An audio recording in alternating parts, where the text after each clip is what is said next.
Welcome back.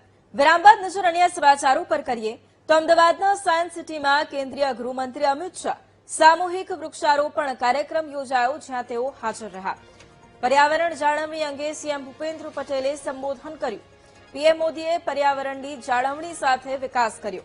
PM Modi જ્યારે રાજ્યના મુખ્યમંત્રી હતા ત્યારે ક્લાઇમેટ ચેન્જ વિભાગ શરૂ કરાયો હતો।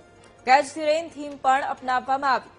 શહેર અને નગરોમાં ગ્રીન કવચ વધારવામાં આવ્યું।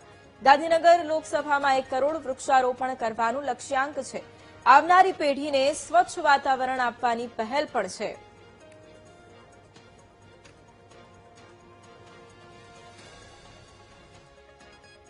સાહેબે સમય કરતા 2 ડગલા આગળ વિચારીને પર્યાવરણના પડકાર અને ક્લાઇમેટ ચેન્જની આફતને અવસરમાં પલટાવી છે। જ્યારે દુનિયામાં ક્લાઇમેટ ચેન્જની વાતો થતી હતી ત્યારે મુખ્યમંત્રી તરીકે તેમણે ગુજરાતમાં અલાયદો ક્લાઇમેટ ચેન્જ વિભાગ શરૂ કરાવ્યો હતો। કેચ ધ રેન અભિયાન અને અમૃત સરોવરના નિર્માણથી વરસાદી પાણીના સંચય અને સંગ્રહને તેમણે જન આંદોલન બનાવ્યું છે।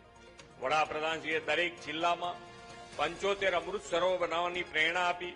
આના પરિણામે સરેરાશ ભૂગર્ભ જળ સ્તર પણ વધ્યું છે।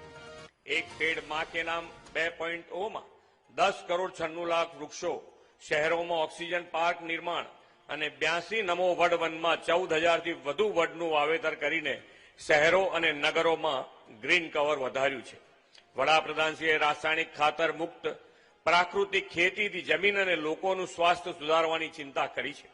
આજે આદરણીય શ્રી અમિતભાઈ શાહ સાહેબના નેતૃત્વમાં પર્યાવરણ સુરક્ષા માટેના આપણા અભિયાનને બમણો વેગ મળ્યો છે અને આવનારી પેઢીને સ્વચ્છ વાતાવરણ આપવાનું પવિત્ર કામ થયું છે। તો કેન્દ્રીય ગૃહમંત્રી અમિત શાહ ગુજરાતના પ્રવાસે છે ત્યારે આજે સામૂહિક વૃક્ષારોપણ કાર્યક્રમનું આયોજન કરવામાં આવ્યું અને પર્યાવરણની જાળવણી અંગે મુખ્યમંત્રી ભૂપેન્દ્ર પટેલે પણ ખાસ લોકો